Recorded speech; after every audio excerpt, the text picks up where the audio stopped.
Mesdames et messieurs, bonsoir et bienvenue dans l'invité de la rédaction. Un challenge 100% féminin, 100% solidaire et 100% sportif. Le Raid Sahraouia fait son retour cette année, bien plus qu'une compétition de sport. C'est un événement solidaire en faveur de la promotion de la femme. Un raid engagé également pour la protection de l'environnement à travers la programmation d'actions pour le développement durable. La Sahraouia contribue aussi au développement local à travers l'intégration socio-économique de la population locale en encourageant le tourisme écologique et durable et les produits d'artisanat de la région. Courage, esprit d'équipe, dépassement de soi, ancrage solidaire sont les maîtres mots de Sahraouia. Le Raid Sahraouia en est à sa 10e édition. Il débute le 3 février et prendra fin le 10 février. Et c'est de cet événement que nous allons discuter ce soir avec Madame Leila Ouachi. Vous êtes présidente de l'association Lagon Dakhla et co-organisatrice du Raid Sahraouia. Bonsoir. Bonsoir.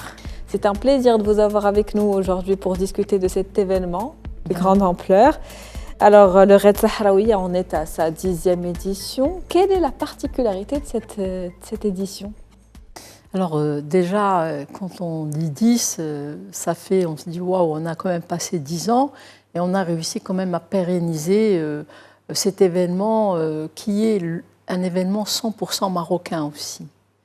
Donc qui n'est pas facile à organiser parce que on a des participantes du Maroc, d'Afrique subsaharienne et d'Europe. Et donc avec toute la logistique qui incombe à l'organisation de ce raid, sur lequel on travaille depuis maintenant 6 mois. La particularité, c'est qu'on est arrivé à passer une autre dimension. Et cette dimension, elle est à la fois sur le plan sportif, mais surtout sur le plan social. Donc 10 ans, OK, on a toujours fait don à des associations. Nous avons, au bout de 10 ans, donné 1 200 000 d'aides directes aux différentes associations représentées par les partenaires et puis représentées par les associations locales. Mais pour 10 ans, on s'est dit qu'il faut qu'on fasse autre chose. Et cette autre chose, c'est de pouvoir avoir un projet concret dont on parlera tout à l'heure, donc avec SOS Village d'enfants. Et puis, disons aussi, voir la participation de femmes d'influence, de femmes sportives, de femmes qui vont porter la flamme des Jeux Olympiques et qui seront présentes, de femmes comme la sœur de notre coach, Chargregi, qui est une dame qui fait du sport et qui a beaucoup à son actif une action sociale importante, des sportifs internationales et des femmes qui représentent tout simplement la femme, en étant une mère, en étant une sœur, en étant une femme active et qui a envie de vivre cette expérience de dépassement de soi.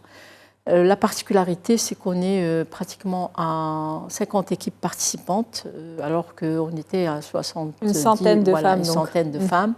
Et donc, d'année en année, on a plus de demandes. La particularité, c'est qu'on a plus de femmes de l'étranger, d'Europe notamment. Et puis aussi beaucoup de femmes de par d'autres villes du Maroc, pas que Casa et Rabat, mais d'autres villes comme Meknès ou Agadir ou Marrakech ou autres. Donc, des femmes venues du monde entier, une mixité culturelle dont vous parliez tout à l'heure. Quel est l'objectif de cet événement cette année ? Alors, l'objectif de cette année, c'est encore et toujours de continuer à promouvoir les droits de la femme, à promouvoir aussi l'action sociale. Mais on a un objectif, c'est celui d'arriver au lancement du premier centre de SOS Village, et à Dakhla, le 6e, mais le premier, avec bien sûr ces SOS Villages qui construisent. Nous, on les accompagne pour relever les fonds et trouver des fonds à travers nos partenaires. Et puis, nous avons également toute la dimension culturelle de la ville de Dakhla, donc avec la culture hassani, à mieux faire encore connaître et à promouvoir. Et de vivre ces moments de partage, de solidarité entre toutes ces femmes du monde, qu'elles soient d'Europe ou d'Afrique subsaharienne, parce qu'on a beaucoup de participantes donc qui viennent aussi d'Afrique subsaharienne, du Mali, du Sénégal et d'autres pays. Et justement, Sahraouia aujourd'hui, elle est en train d'être un peu la porte vers l'Afrique. Et donc, on a un objectif, c'est que Sahraouia va être l'Africain Sahraouia, le Raid solidaire, parce qu'on est cette porte entre Sud-Sud et entre l'Europe et l'Afrique. Absolument. Donc, un objectif ambitieux et qui est réalisable. Donc, comme je le disais tout à l'heure, quand on parle du Raid Sahraoui, on parle de bien plus qu'une compétition sportive. Vous en parliez à l'instant, il y a des moments de partage, des moments d'inclusion, des moments forts. On fait également la promotion de la femme active, la femme qui est une mère, des femmes qui ont envie de relever ce défi. Oui. Quelle place aujourd'hui la femme occupe justement dans cet événement 100% fait et organisé également par des femmes. Alors, il y a quelque chose qui s'est passé depuis 10 ans. D'abord, on a installé une vraie communauté de ce qu'on appelle les Sahraouiettes. Et donc, c'est devenu une vraie marque, aussi bien nationale qu'internationale. La femme sahraouia qui est un modèle de persévérance, il faut le rappeler. Oui, et justement, le nom de Sahraouia n'a pas été donné comme ça parce qu'on se trouve à Dakhla, mais parce qu'il représente beaucoup de choses. Il représente d'abord il faut savoir que c'est une société matriarcale. Donc la persévérance, il représente la liberté, l'autonomie, l'action sociale et puis l'indépendance. Parce que dans nos provinces du Sud, dans les régions du Sud particulièrement, que ça va de Guelmim, Laayoune, Dakhla et même jusqu'en Mauritanie, la femme locale est une femme qui est très indépendante et qui a, en même temps, qui contribue beaucoup à la famille, mais dans un esprit complètement indépendant. Et aujourd'hui, cette indépendance qu'on recherche justement dans l'événement Sahraouia permet à toutes ces femmes qui viennent pendant une semaine se retrouver déjà avec elles-mêmes, en communauté et dans le partage. Donc diversité à la fois ethnique, culturelle, sociale. Donc c'est un regroupement qui se fait avec des moments d'émotion très forts, avec des partages dans la douleur, dans la joie, dans je veux dire l'aspect culturel et l'échange culturel entre ces différentes femmes de différents âges aussi, parce qu'on a des jeunes de 22 ans et on a des femmes qui ont 50 ans et plus. Justement, j'allais y venir. Et donc aujourd'hui, on a des mères-filles qui participent, on a des sœurs et on a des jeunes filles. Et c'est ce mélange qui fait que la force de Sahraouia, parce qu'on est dans 2 générations différentes, et en même temps, il y a un apport, il y a un échange qui se crée, des liens très forts. Aujourd'hui, c'est une communauté qui s'est engagée socialement et qui continue parce que on a eu plus de 100 associations qu'on a soutenues. Et ces associations et ces femmes qui viennent, elles représentent une association, continuent à travailler pour ces associations, à s'engager socialement, à s'engager sportivement, parce que le sport dans la parité est quelque chose de très important. Le sport dans l'équilibre de la femme est quelque chose d'important. Ça lui permet de dépasser des craintes, des peurs et de la rendre autonome sur plusieurs choses. Tout à fait, des femmes donc fortes qui relèvent ce challenge qui n'est pas évident. Et justement, à qui s'adresse cet événement? Est-ce que tout le monde peut y participer? Alors oui, elles ne sont pas toutes fortes au début, mais le deviennent à la fin, parce qu'elles acquièrent une certaine fierté d'avoir pu relever un challenge sur 5 jours. C'est 110 km. Cette année, c'est 120, je pense, cumulés, avec multisports. Donc il y a du canoë, du VTT, de la course à pied, du bootcamp, il y a plein de choses, la course d'orientation, le VTT dans le sable. Il faut se préparer.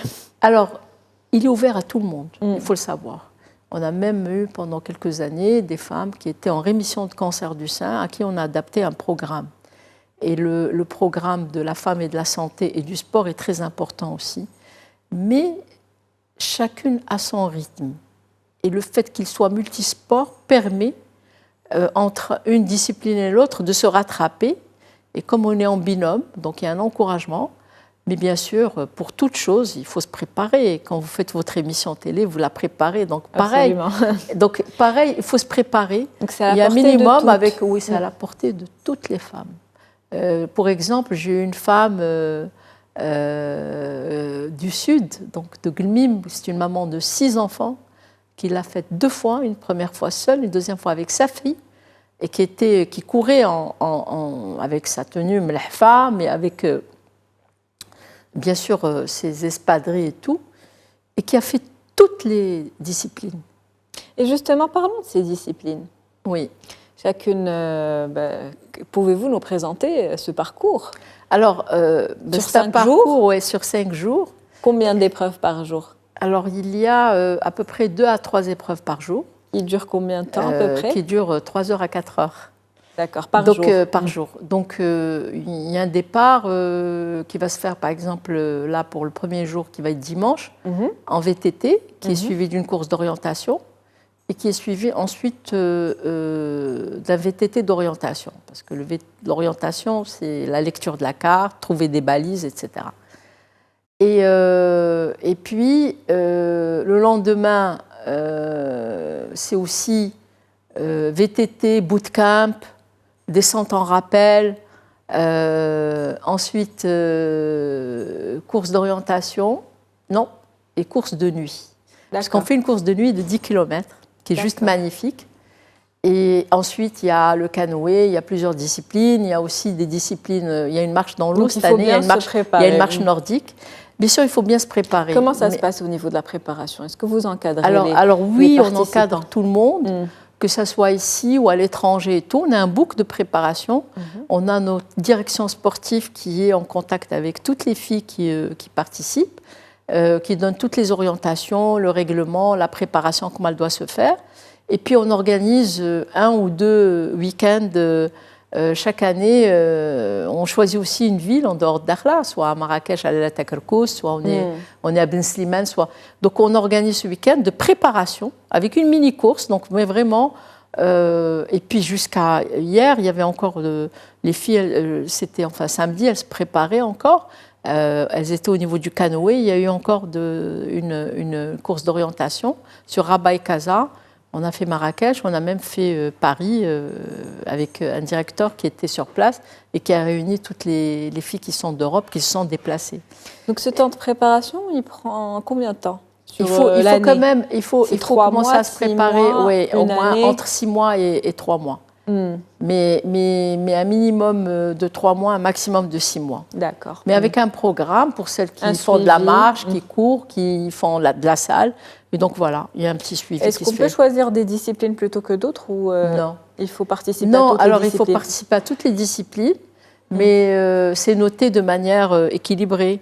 Il y a le timing qui joue aussi le temps, c'est-à-dire que si vous passez 1 heure dans une discipline et que vous ratez l'autre, vous pouvez gagner un bonus. Comme la course d'orientation. Vous pouvez ne pas faire toutes les balises, mais il y a une balise bonus. Si vous le trouvez, vous gagnez 30 minutes.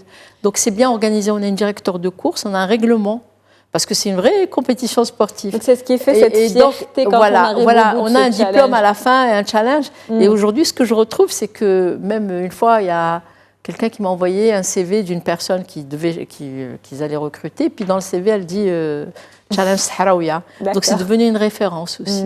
Une référence, donc oui. un événement connu. Et puis ça montre que cette femme-là était persévérante et qu'elle est allée jusqu'au bout de ce parcours. Mais toutes qui le font jusqu'à la fin. Qui n'est pas si facile à réaliser. Vraiment rares sont celles qui abandonnent. Très bien. Et que peut-on dire donc de cette dimension humaine? Tout à l'heure, vous nous décriviez qu'il y avait des moments forts qui étaient vécus, il y avait beaucoup d'émotions. Donc la dimension humaine, cette mixité culturelle, ces échanges, ces moments de partage, qu'est-ce qu'on peut dire là-dessus? Qu'est-ce que ça apporte de plus que la compétition sportive, bien évidemment? C'est pour ça que Sahraouia ne dépassera jamais les 60 équipes. Parce que c'est lourd en logistique, mais 120 femmes ça reste humain. Il y a une possibilité d'échange, de rencontre et d'échange d'expériences. D'abord, cette dimension humaine, et puis l'année dernière, on a eu une femme exceptionnelle, Émilie Gomez, qui est championne olympique de basket. Et c'est une femme qui est un peu coach aujourd'hui, mentale, et qui a donné vraiment, qui était une vraie leçon de vie pour toutes ces femmes et ces jeunes. Ça leur permet de trouver leur voie. Il y en a qui se cherchent, il y a d'autres qui ont envie de changer carrément de cap, de vie, de métier. Vous le disiez tout à l'heure en off, il y a des histoires qui sont racontées. Mais plein d'histoires, mais des histoires où... Ça permet de s'identifier. Oui, de s'identifier, des histoires où celles qui cachaient des choses en elles les sortent. Il y a une volée un peu thérapeutique. Mais ce qui est extraordinaire, c'est qu'entre le début et maintenant, quand tu t'en viens s'inscrire pour Sahraouia, on sait qu'on doit être avec un binôme et on sait qu'on doit être affilié à une cause sociale. Donc aujourd'hui, c'est devenu quelque chose qui est intégré dans tout l'esprit des femmes.